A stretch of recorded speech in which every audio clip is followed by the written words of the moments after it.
وصحبه ومن والاه. اللهم اصلح بيننا وبين قومنا بالحق وأنت خير الفاتحين. رب يسر ولا تعسر، ربنا زدنا علما. اللهم إنا نسألك علما لا ينسى ما بعد. Hadirin hadirat muslimin muslimat rahimahumullah. Alhamdulillah, syukur kita kepada Allah Subhanahu wa taala. Karena pada malam ini sekali lagi kita diizinkan oleh Allah untuk bersama dalam kuliah kita di hadis 40. Mudah-mudahan Allah Taala merahmati kita semua.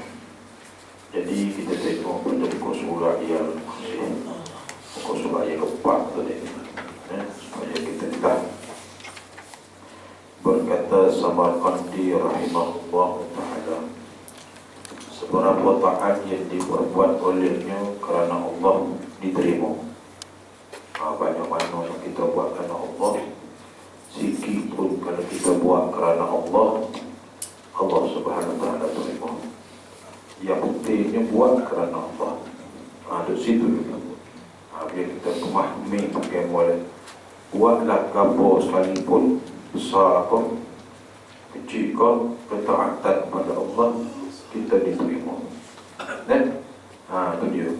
Dan seberapa yang diperbuatnya kerana manusia, tiadalah diterima. Mana-mana kita buat kerana manusia, kerana orang, kerana suruh tunjuk kita ni pandai, maksud kita ni kata ni kita ni hebat, maksud kita kata ni kita orang yang dermawan, maksud kata kita ni apa dia ni macam-macam lah, maksud kata kita ni segala-galanya hebat kan kita. Maka kalau amalan yang kita buat walaupun kecil walaupun besar tidak diterima oleh Allah Subhanahu wa taala. Tetapi kalau tak terima, betul kita umpamanya seorang yang memperbuat akan sembahyang kerana menunaikan kewajipan dia, sembahyang ini fardu, tunai kewajipan, tetapi dielokkannya rokok dan berdirinya kerana malu daripada manusia. Mula-mula ni mai semaya lah, nampak comel lah, mari semaya ke balasok, mari semaya ke masjid, punya azan terbuka lagi. Tapi apabila rokok, nak tunjuk kita ni pandai. Rokok ni lombo, botol tua di belakang. Nak terlaku kalau dia jadi terimeh, rokok lombo. Dengarlah kau nak tuju. Terik kali kedua panjang lagi juga dia. Kerana manusia dia jadi kosong. Itu kena bina. Jadi dia masuk, dia nak modal sangat ni. Menompangi dalam hati dia. Mula-mula comel je gue. Tak, saat-saat akhir ni. Mak ni payuknya. Payuk sangat-sangat. Riak-riak ni payung sangat-sangat. Itu paling payung. Dan maka asal sembahyang itu diterima daripada, asalnya terima lah muka kerana Allah buat. Sedang rukun yang diperbuatnya kerana manusia itu tidaklah diterima. Kalau orang itu lah dia tak terima. Sebab itu adalah satu kisah yang berlaku kepada seorang abid. Abid ni dia kuat sangat baca Quran tengok malas sampai malas kat pagi-pagi bangun tahajud dia bacalah Quran sampai subuh. Dan satu ketika dia diberi oleh Allah Subhanahu wa taala, malaikat turun nak tunjukkan amalan dia buat. Dia tanya malaikat, nak saya baca Quran ni boleh baca mana? Malaikat pun tunjuk, setiap orang tu 10 pahala. Macam basmalah bismillah. Jadi kalau huruf putih itu 10, kalau basmalah itu 19, dia jadi berapa jadi? 190. Tulislah kau. Malaikat tulislah kau 190. Maka pada satu ketika dia balik suka dia. Oh, walau. Kau dah hafal khatam Quran? Ada satu ayat malaikat tak tulis. Dia kata malaikat, apa mu tak tulis? Aku baca khatam sampai hafal ke ni. Apa mu tinggal so pahala ni tak tulis ni. Malaikat kata, bukan apa tak saya tulis. Apa nak tulis? Tapi ada suara daripada Arash dengan jangan tulis. Amba tak boleh tulis lah. Amba tak boleh nak tulis sebab perintah daripada Arash. Itu dia. Apa macam itu? Sebab pada masa tu duduk tengah mengaji molek-molek, muslu dulu. Bunyilah orang lalu. Tapi ngomong sengit gerah selalu lah. Masa mudah itulah yang membaca ayat Quran itu Allah Subhanahu Wa Taala tak kira. Tak kita mari semaya cikgu istana mana ya? Bayo, nyo nak boleh ikhlas dan tujuh kau saya amal ibadat. Itulah kita kena jaga sungguh-sungguh supaya dia comel amal ibadat kita. Sebagaimana yang diperoleh akan mulia. Itu pada mengerjakan amalan diperoleh pula ia pada meninggalkan berkata. Berkatalah Fudail bin Iyad, seorang alim ulama, ahli tarikh, ahli fiqh dan ahli dipanggilnya hadis. Sesiapa yang tiada beramal kerana manusia, iaitu riya. Dia tak buat kerana makhluk kau ke. Itu fardu, dia tak ada. Apa dia pergi semaya, azam mari. Tak apa, sunnah ni masalah. Dalam kita dengar azan, kita kena mari sebab dia syiar. Tapi kalau nak sunnah ni lah masalah. Kita tengok tu nak semaya, orang dah berhati. Ataupun kita mari lambat tu cikgu lambat tu tengok nak masuk semaya tadi seminit lagi nak koma. Ya tak apalah nak semaya. Bila orang kata kampung maya tadi kerana orang bahaya. Kenapa ingat? Kalau tak ada kerana orang tak apa. Yalah kalau nak kata kampung pun nak semaya juga kerana Allah, tak jadi masalah. Tapi ingat masa kita semaya, contoh paling mudah, masa tu tak bila dia tak perlu dah fikir orang nak maya lewat. Kalau nak tunggu orang semaya tu mari lambat semaya. Lalu nak sudah kawan ni seorang hari mari polo. Mari semaya sunat polo. Nunggu polo tu bila. Menunggu polo tu. Tak perlu. Yang penting itu bila apabila dia dapat isyarat daripada Tok Imam, dia wajib pada masa itu dia kena buat iqamah. Hukumnya. Dia bukan tunggu orang. Dah. Cuma kita nak raikan biar dia tahiyat dulu. Kurang-kurangnya dia sama dengan kita. Kita kena ingat semaya ni. Sayyidina Umar bin Khattab. Sayyidina Umar. Dia tak ada baca Fatihah. Jaga tak jaga semaya no. Boleh dia pergi tengok, sudah baca betul, betul ini. Maka dia balik menangis, Sayyidina Umar menangis. Teriak Sayyidina Umar. Apabila teriak, ya Rasulullah, aku tak sempat sama tadi baca betul bersama dengan imam. Aku terlepas Fatihah imam. Maka ya Rasulullah, aku merdekakan dua orang hamba. Nak wayak tak simi lasu lewat sikit semaya pun tak sim. Nak wayak besar tak besar fadilat semaya waktu Jumaat ni. Kalau semaya Jumaat besar sangat-sangat jangan ni. Kalau boleh biar dia 41 hari kita ni bila takbir waktu ihram bersama imam. Allahu Akbar, kita buat Allahu Akbar. Allah Subhanahu Wa Taala sudi kata alim melepaskan diri kita daripada sifat munafik. Dia kata dia panjang umur kita ni 41 hari akan takbir, tak imam takbir kita bakal takbir. Dia kata syekh. Kalau hari amba untuk dia lagi. Apa ni? Hebat sangat-sangat orang yang bersama untuk iman dan semaya. Pernah satu ketika dia ceritakan bahawa Sayyidina Umar ni dia tengok ada nak semaya, dia dengar suara sahabat-sahabat berzikir. Tak tahu sahabat itu berzikir apa maksudnya. Maksudnya sembahyang itu sudah selesai. Maksudnya ada suara sahabat-sahabat yang derah.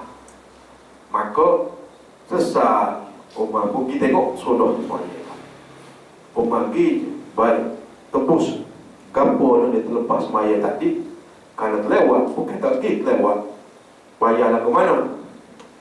Dalam sejarah Sayyidina Umar sekali itu ya, dia terlewat sehingga tak ada mengikuti imam. Dia habis dulu, maka Sayyidina Umar jual kebun dia dengan nilai 200,000 dirham sampai dulu. Kalau kita lagi harga 2 juta. Nak wayaknya jaga kita mana semaya. Semaya fardu tak jadi masalah. Kita mari kata Allah lebat tak apa fardu. Sunnah yang tak boleh. Sebab itu sunat sebaik-baiknya semaya di rumah. Tapi kalau semaya di rumah tak jadi nak semaya. Marilah semaya sunnah, tak jadi masalah. Tapi jangan kita tinggal kerana orang, kita buat kerana orang, dia jadi kosong. Itu kata Fudail bin Iyad, siapa-siapa yang tiada beramal kerana manusia, tak buat kerana orang, iaitu riak, dipanggil riak juga. Dan sesiapa-sesiapa beramal kerana manusia, siapa-siapa beramal buat tu kerana manusia, itu dia panggil syirik, menduakan Allah. Kerana ada tempat dia tempel tu nak ambil gia dengan manusia, maka seolah-olah dia ni berlaku syirik. Syirik apa? Syirik kecil, syirik khafi. Bukan siapa dia ni penuh akidah. Maksudnya dia sudah dimakan syirik kecil di dalam hati dia. Syirik-syirik apa ni? Riak-riak ni bahaya. Nabi takut sangat-sangat dengan dipanggil riak. Saya baca lah supaya kita sama-sama mari melihat. Nabi takut sangat-sangat kepada berlakunya riak ini kepada umatnya. Nabi takut sangat-sangat umatnya. Itu dia. Ala ukhbirukum bima huwa akhwafu alaikum indi minal masihid dajjal. Qulna bala ya Rasulullah. Faqala asyirkul khafi an yakuma ar-rajul yusalli fayuzayyinu salatahu lima yara min nazari rajul. Nak tahukah aku nak kabarkan kepada kamu, nak paling aku ini takut di sisi kamu ni ada lebih daripada Masih Dajjal, lebih pada Dajjal. Bolehlah ya Rasul, kabriya boleh ya Rasulullah. Asyirkul khafi, Nabi takut sama umat dia lebih pada fitnah Dajjal. Kemudian asyirkul khafi, syirik yang kecil, yang tersembunyi, ayyaqumar rajul, seorang lelaki dia sembahyang, yusalli, dia sembahyang, fayuzayyinu salatahu, dia mengelokkan sembahyang dia. Kita sembahyang, mengelokkan sembahyang, lima yara min nazri rajul, kerana nak suruh orang tengok dia ni lebah, nak suruh tengok dia ni pandai, nak suruh tengok dia ni ngaji, nak suruh kata dia ni hebat. Sudah orang ini Nabi takut berlaku kepada makia lebih daripada Dajjal. Apa sampai itu? Ayat dahsyatnya sebab tak boleh pahala bersemangat, tidak diterima pahalanya. Bahayanya bahaya, bukan main-main lagi ni. Itu dia. Ini barulah kita nampak sikit baru. Riak juga bukan boleh main-main. Dari mana ke mana ni? Boleh menyebabkan kehinaan di hari akhirat. Man samma'an nas bi amalihi, siapa dia yang merasakan nak tunjuk ke orang dia hebat, nak suruh dia dengar dia kata dia, oh hebat dia tu sembahyang, oh hebat dia tu baca Quran, oh hebat dia tu mengajar, oh hebat dia suruh dengar telinga dia. Riak-riak ni nak suruh kita tengok mata. Samaan dia suruh dengar telinga dia. Orang tak WhatsApp kau gini, nak suruh je. Man sama'an nas bi'amali. Sama'allahu bihi masami' khalqi. Maka Allah akan memperdengarkan keaibannya pada telinga-telinga khalqihi, ingat molek, telinga-telinga hamba dia. Dan wasagharahu wa haqqarahu, Allah akan menghina dia. Ingat molek, suatu hari orang yang tinggi dia berjatuh bapa sebab dia buat bukan kerana Allah Subhanahu wa taala. Tapi orang buat kerana Allah, dia suatu hari Allah angkat dia tinggi. Itu kena jaga. Ni kena jagalah. Susah ni, benda-benda susah, bukan main-main, bukan nak main-main ni, benda yang susah. Itu dia. Orang yang riak tidak akan mendapat ganjaran amalan di akhirat. Macam ulama cerita tadi lah. Tidak akan dapat pahala di hari akhirat. Setara mana kita buat, dia pahala akhirat, tak juga bagi kita. Riak juga tidak boleh menyebabkan kekalahan kepada umat. Allah tak bagi juga kita ni menang apa-apa hal atas dunia. Dan kita tengok bimbang itulah, kita takut dan kita bimbang dan kita khawatir. Inilah sebab itulah kita sama-sama menjaga perasaan ini. Sebagaimana riak memperlihat akan amalan itu, menghapuskan akan pahalanya, maka menghapuskan pula akan pahala sam'ahu, di pendengarannya. Tadilah macam tadi, yakni bahawa diperbuat oleh seorang akan amalan ketika seorang diri. Buat seorang diri, nak kata ni comel, nak kata ni dia hebat. Kemudian diri dia tahukah olehnya akan amalan kepada orang lain, nak tahu orang lain, tetapi bukan kerana diikut olehnya, dia tak buat pun. Berkata Nabi SAW, sesiapa-siapa yang memperdengarkan amalannya, dan tadilah saya baca, maka Allah Subhanahu Wa Taala mendengarkannya, dan sesiapa yang memperlihatkannya amalannya, maka Allah Subhanahu Wa Taala akan melihatkannya pula. Kita buat kerana Allah Subhanahu Wa Taala atau tak.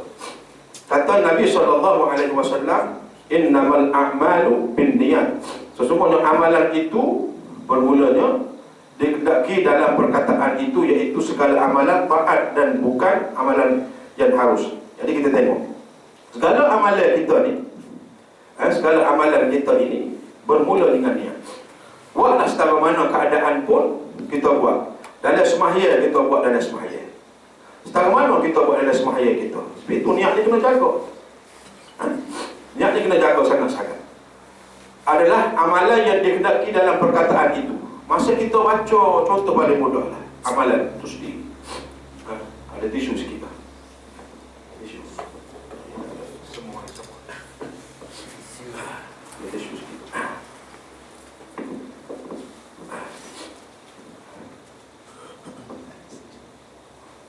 Cukup kuat. Jadi mula-mula. Boleh kan? Ada sangat. Tak apalah. Okey. Tak apa, tak ada biar. Okey, tak apalah. Jadi, kita tengok sikit. Supaya amalan kita ni diterima oleh Allah Subhanahu Wa Taala, iaitu amalan yang kita buat itu mesti benar-benar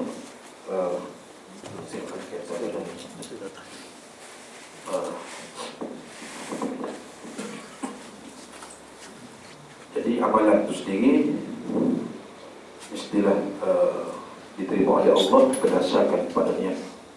Ada amalan yang dengan perkataan, kita mula perkataan, contoh Allahu Akbar, niat masa tu. Siapa-siapa tak niat bermula dengan perkataan itu, kadang-kadang tak sah. Jangan kita anggap molek, jangan kita anggap main-main. Sebab yang menentukan hari akhirat berat tak berat, pahala amalan yang lain diterima, semaya kita. Kita mesti kena belajar. Nak tak nak, mesti kena belajar cara akad takbir dan sebagainya. Nak letak mana tu, itu kaedah dah. Tapi niat mesti tu. Ada orang letak bawah ni, ada orang letak bawah ni, ada letak dada, itu kaedah. Itu khilaf, tak ada masalah. Tapi niat mesti betul. Masa mana nak niat, itu mesti kena betul. Dan nak Nak niat masa mana? Masa Allah, dalam Allah Akbar itu mesti tu. Nak tak nak mesti. Lepas tu nak buat lagu mana? Allah tu, nak tu. Jadi Allah tu boleh panjang. Allah, sampai kata ulama 14 harakat. Boleh panjang. Tak okay, sampai panjang sangat kita nak buat Allah. Tak pernah sabar sangat kita nak buat sampai panjang itu sekali. Tapi kena ingat, apabila sebut perkataan mesti betul. Kena jagalah. Jadi itu segala amalan faat dan bukan amalan yang harus. Benar kata ini amalan-amalan yang wajib yang kita kena buat. Itu mesti kena ada niat. Nak harus orang tanya, mesti nak masuk tanah.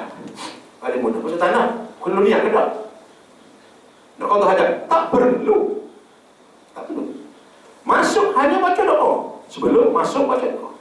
Kita nak masuk tanah, kena ingat kan?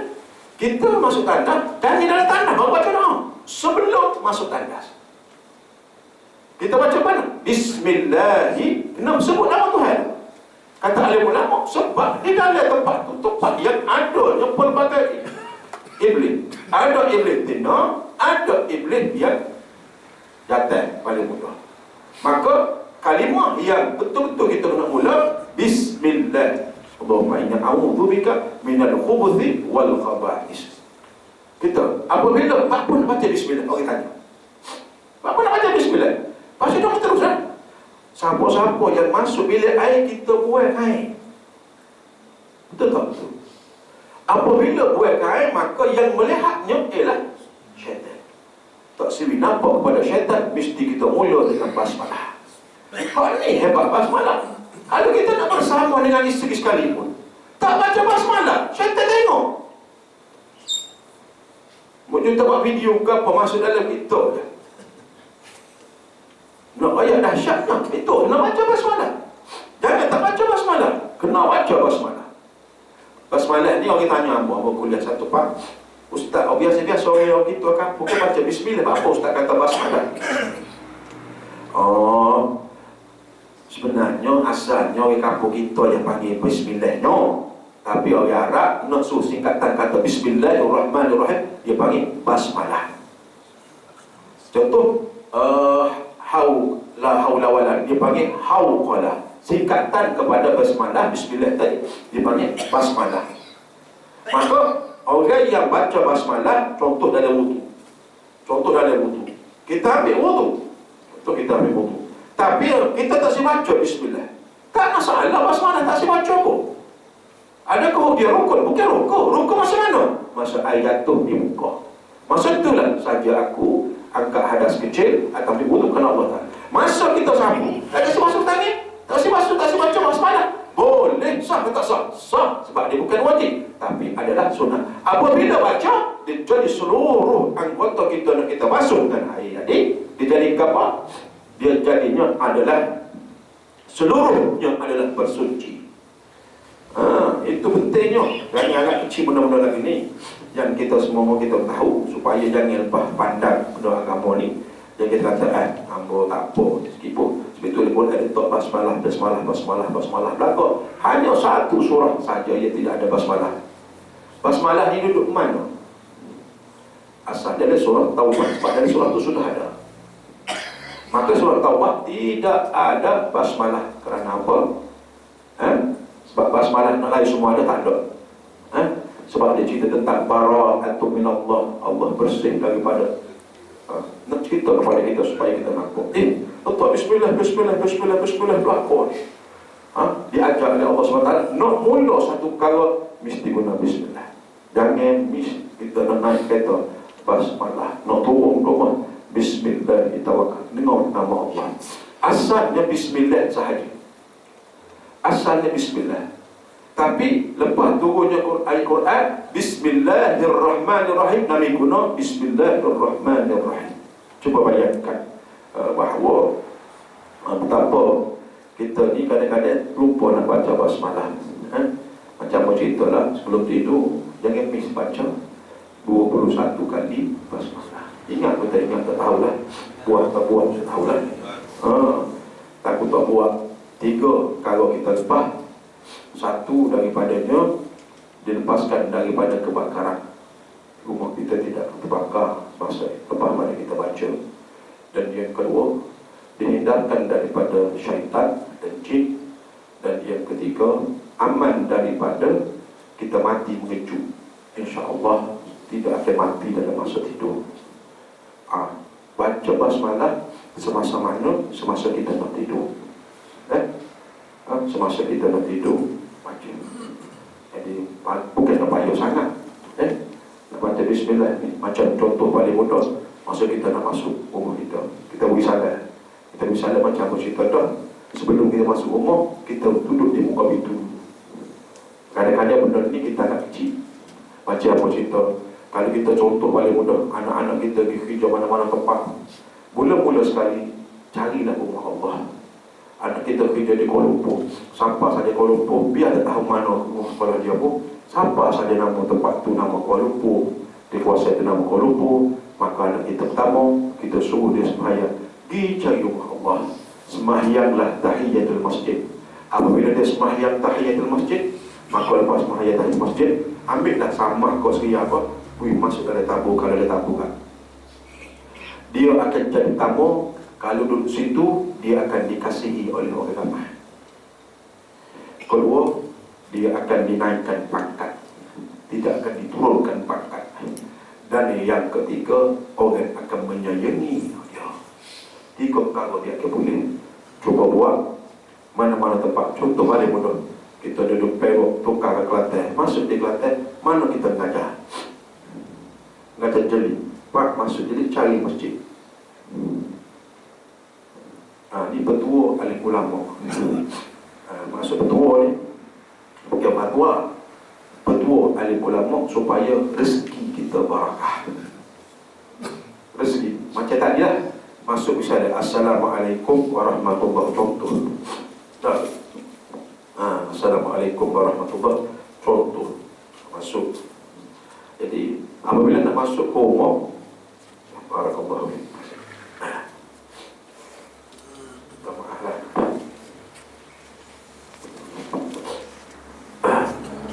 Apabila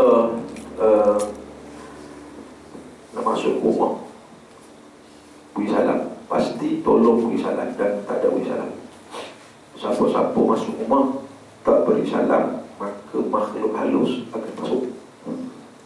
Makhluk ghaib akan menumpang rumah dia, akan menumpang. Sebab ada makhluk ghaib yang akan bersama masuk.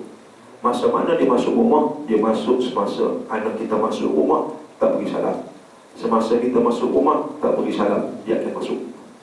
Sebab itu kalau jenis orang lain mari rumah, kata ustaz, minta tolong anak apa lagi cik ni tak boleh nak tidur masuk tu. Saya tanya, ada orang mari dah rumah kita? Dia kata, ada baru ni yang 3 hari. Ditubal. Makhluk itu dia ditubal.